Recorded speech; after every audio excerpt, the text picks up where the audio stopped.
بەناوی خوای گەورە و میهرەبان. خۆشەویستان، دێنە سەر ئەو چیرۆکێکەوە لە پۆلی لە سەنڕایزیدا باز دەکرێت کە گەشتێکە لە ماوەی 8 ڕۆژدا بە جیهاندا. 11 about the main characters in around the world in 80 days. پێشەوەی ئێمە بین چیرۆکەکە ئەپیسۆد بە ئەپیسۆد بخوێنین. سەرەتا دەبێت ئەکتەرە یا کارەکتەرە کەسایەتیە in around the world in 80 days کە لە چیرۆکی گەشتکردن بە جیهان in 80 days لە ماوەی 8 ڕۆژ بزانین چێن. ناوەکان بەو شێوەیە هەیتمان. سەرەتا یەکەم ناو Phileas Fogg پیاوێکی دەوڵەمەندی شاری لەندەنە و تەمەنی نزیکەی 40 ساڵە. تەمەنی 40 ساڵە پیاوێکی دەوڵەمەندە لە شاری لەندەن دەژیە. بۆ ساڵانێک و بە یەک شێواز ژیانی بەهێمنی بەسەر دەبێت.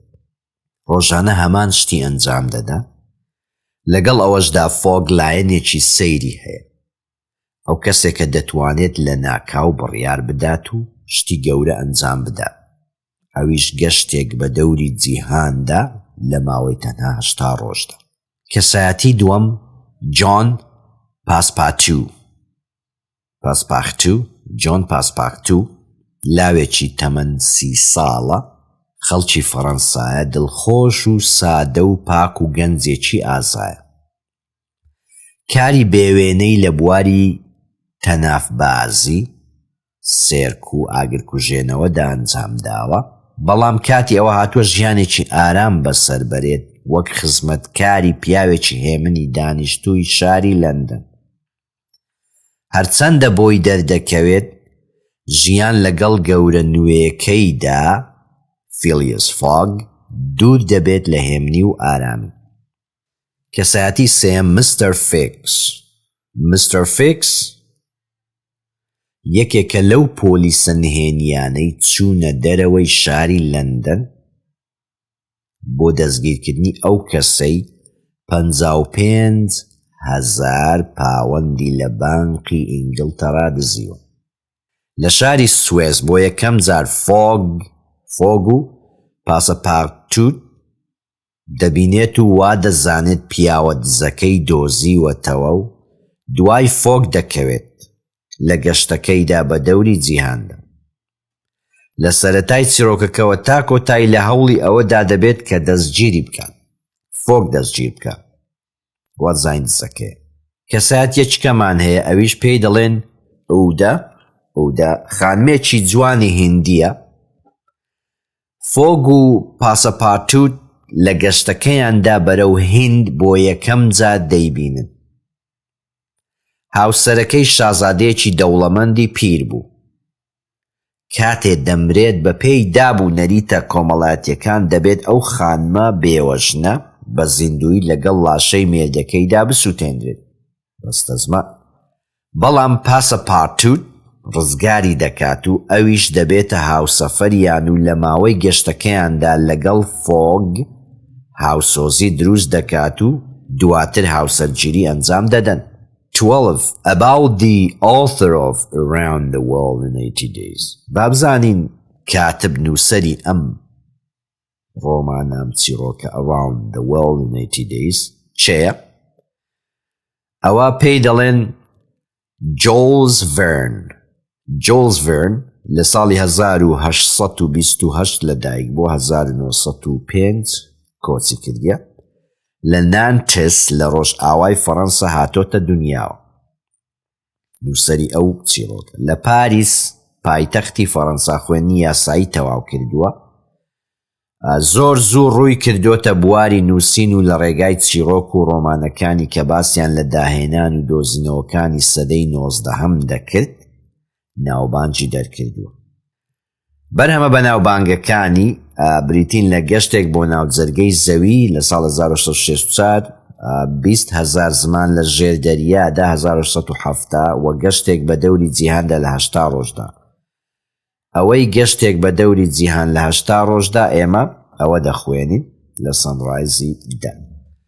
زۆر لە ڕۆمانەکانی کراوە بەرهەمی سینەمایی سەرکەوتوو و کارەکان لە ئێستادا وەک کلاسیک سیر دەکرێن. زۆریش لە نووسەران ڕێبازی ئەمیان گرتووە و شێوەی نوێی نووسینیان لە خەیاڵی زانستی گەشە پێداوە. بۆ نمونە وەک H.G. Wells.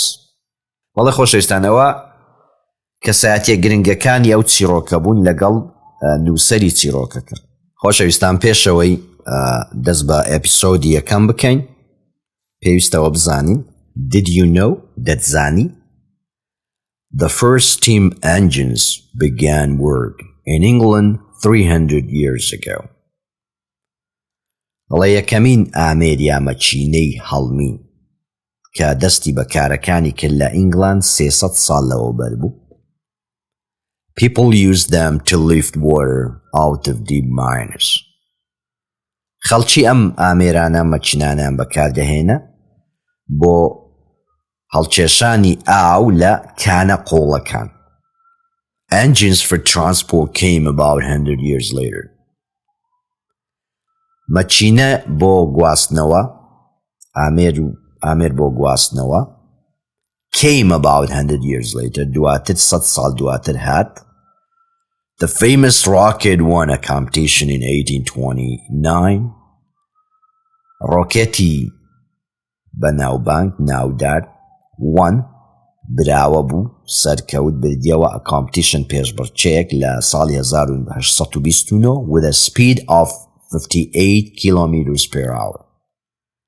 بە خێرایی 58 کیلۆمەتر لە کاتژمێرێکدا. And this was the start of fast land transport. ئەمەش بۆ هۆی دەستپێکی گواستنەوەی وشکایی خێرا.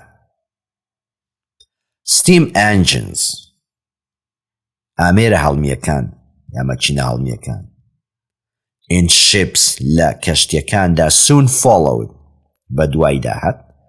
Ships could now travel fast and did not have to wait for wind from the right direction to push them along. کەشتیەکان دەتوانن گەشت بکەن بە خێرایی و پێویستیان بەوە نییە چاوەڕێی با بکەن لە ئاراستەی ڕاستەوە پاڵیان پێوە بنێ بەرەو پێش. These changes made the world a much smaller place in the 19th century. ئەم گۆڕانکاریانە وای لە جیهان کرد ببتە شوێنێکی بچووکتر دیار بێت in the 19th century لە سەدەی 19 لە چەرخی 19. For the first time بۆ یەکەم جار people could think of a journey around the world in only 80 days. خەڵکی بیری لە گەشتێک کردەوە بە دەوری جیهان around the world in only 80 days تەنها لە ماوەی 80 ڕۆژدا. ئەوە the rocket 1829 ڕۆکێتەکە لە 1929 the SSS series 1838 ئەمەش کەشتی series. ئێستا دێنە سەر literary reader خوێنەری ئەدەبی Around the World in 80 Days by Julius Verne. گەشتکردن بە دەوری جیهان لە ماوەی 80 ڕۆژدا لەلایەن Julius Verne نووسراوە. ئەپیسۆدی یەکەم The Journey Begins گەشتەکە دەست پێ دەکات. با بزانین بە شێوەیەکی کورت گەشتەکە چۆن بوو پێشەوەی ئەپیسۆدەکان باز بکەین. لە لەندەن لۆ کەناڵی سویس train and ship شەمەندەفەر و کەشتی بەکارهات 7 ڕۆژی خایەن. لە سویس بۆ بۆمبای ئەو دەڵێ وشێکی ئینگلیزی کۆن بوو ئێستا مۆمبایە. لە سویس بۆ بۆمبای بە کەشتی بوو 13 ڕۆژی خایەن. لە بۆمبای کالکوتا بۆ کالکوتا بە شەمەندەفەر 3 ڕۆژی خایەن. لە کالکوتا بۆ هۆنگ کۆنگ بە کەشتی بوو 13 ڕۆژی خایەن. لە هۆنگ کۆنگ بۆ یۆکۆهاما بوو بە کەشتی 6 ڕۆژی خایەن. لە یۆکۆهاما بۆ سان فرانسیسکۆ وڵاتە یەکگرتووەکان بە کەشتی 22 ڕۆژی خایەن. ئەوان لە هەمووان زیاتر بوو. لە سان فرانسیسکۆ بۆ نیویۆرک بە شەمەندەفەر 7 ڕۆژی خایەن. لە نیویۆرک بۆ سان فرانسیسکۆ بە کەشتی 22 ڕۆژی خایەن. لە نیویۆرک بۆ لەندەن بەریتانیا گەڕانەوەی شیپ ئەند ترین کەشتی و شەمەندەفەر 9 ڕۆژی خایەن تۆتەڵ 80 ڕۆژی خایەن کۆی گشتی 80 ڕۆژ okay Around the World in 80 Days by Julius Verne episode 1 The Journey Begins گەشتەکە دەست پێ دەکەن Mr. Phileas Fogg was tall Mr. Phileas Fogg was tall, good-looking and about 40 years old. کەسێکی باڵابەرز بوو، ڕوخسارێکی جوانی هەبوو و نزیکەی 40 ساڵ بوو. He owned a large house in an expensive part of London. خانوێکی گەورەی هەبوو لە بەشێکی بە نرخی لەندەن. واتە ماڵی لە یەکێک لە گەڕەکە شازەکان بوو. خانوێکی گەورەی هەبوو. His life was simple and quiet. ژیانی سادە و هێمن بوو. And he did the same things. هەمان شتی دەکرد. At the same times لە هەمان کاتدا each day هەموو ڕۆژێ. هەر ڕۆژێک شتەکانی دووبارە بوو. He always got up at exactly 8 a.m. بالضبط لە ساعات 8 سبەینان هەڵدەستا. هەمیشە he got up at exactly 8 a.m. He always got up at exactly 8 a.m. بالضبط ساعات 8 بەیانیان هەڵدەستا. Had breakfast at 8:25. 8:25 خواردنی سبەینانی دەخوارد and washed at 9:35 each morning. هەموو بەیانیانیش 9:35 خۆی دەشوشت. Mr. Fogg lived alone and needed a servant to look after him. Mr. Fogg بەتەنیا دەژیا. Lived alone. پێویستی بەچی بوو بە خزمەتکارێک to look after him. چاودێری بکە. He never had visitors. هەرگیز سەردانکەر و شتی وای نەبوو. میێوانی نەبوو. But on the morning of Wednesday بەڵام لە بەیانی چارشەم 2 October 1872 مانجیدا 2 ساڵی 1872 he was waiting for a new servant to come to the house. چاوەڕێی خزمەتکارێکی نوێی دەکرد بێتە خانووەکەی بێتە ماڵی. There was a knock at the door لە دەرگادرا and a strong young man of about 30 years of age came in. گەنجێکی بەتوانا بەهێز نزیکەی تەمەنی 30 ساڵێک دەبوو هاتە ژوورەوە. I understand that your name is Passepartout. وا تێدەگەم کەوا تۆ ناوت پاسپارتووتە. Where are you from? تۆ خەڵکی کوێی؟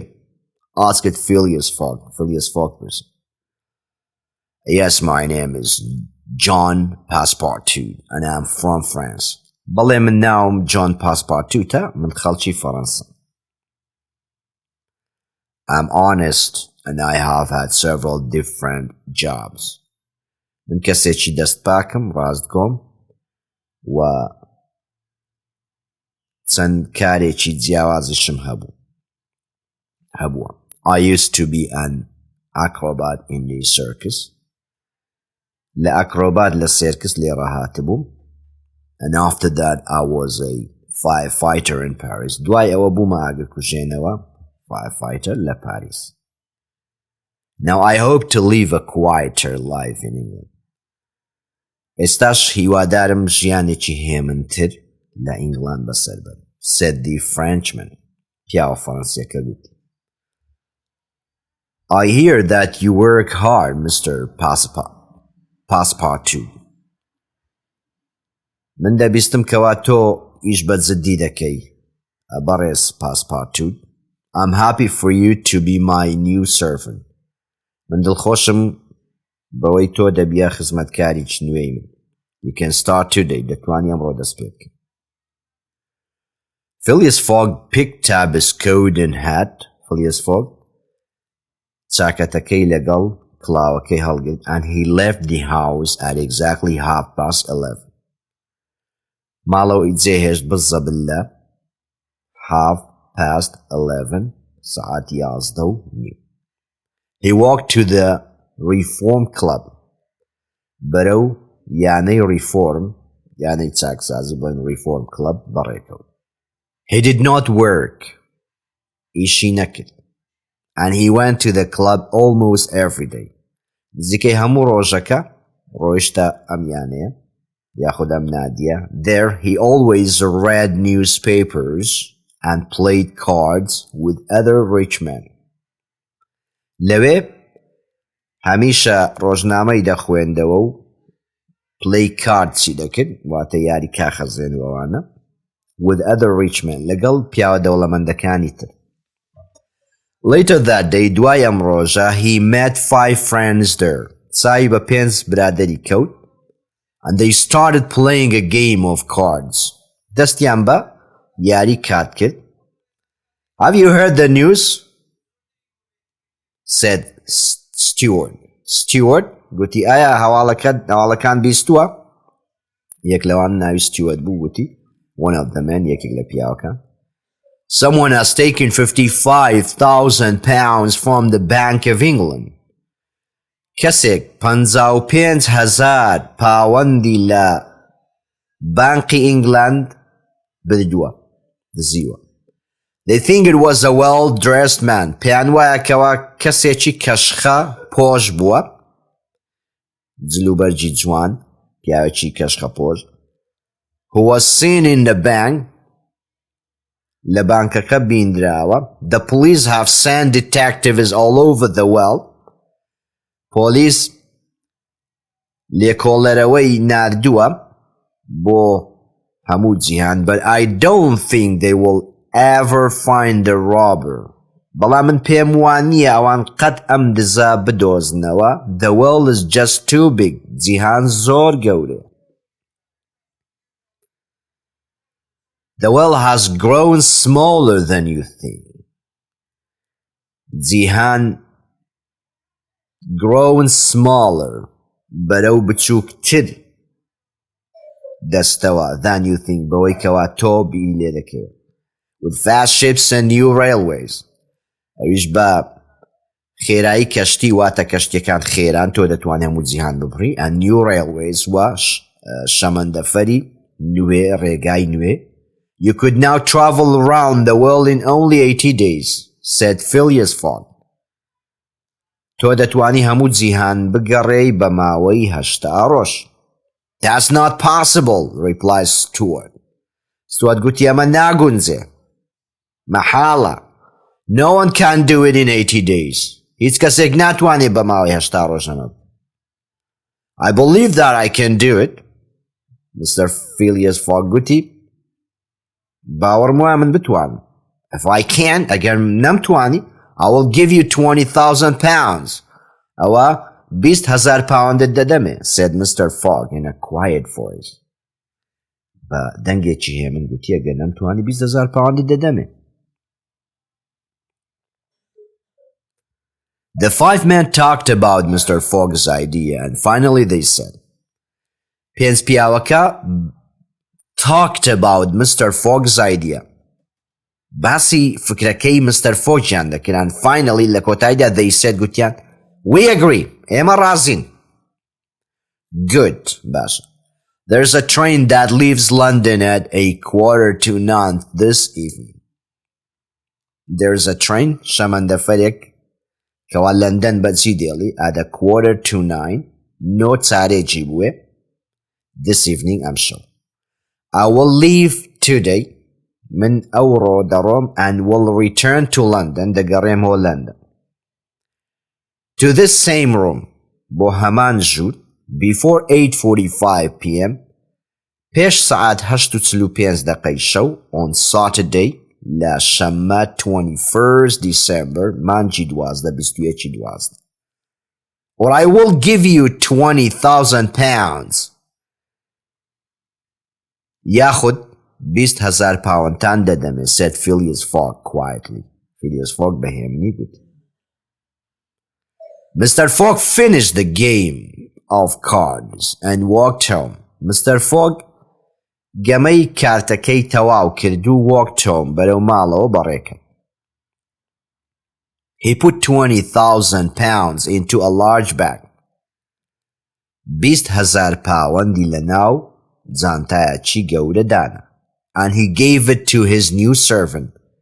دایە خزمەتکارە نوێیەکەی پاسەپارتوود.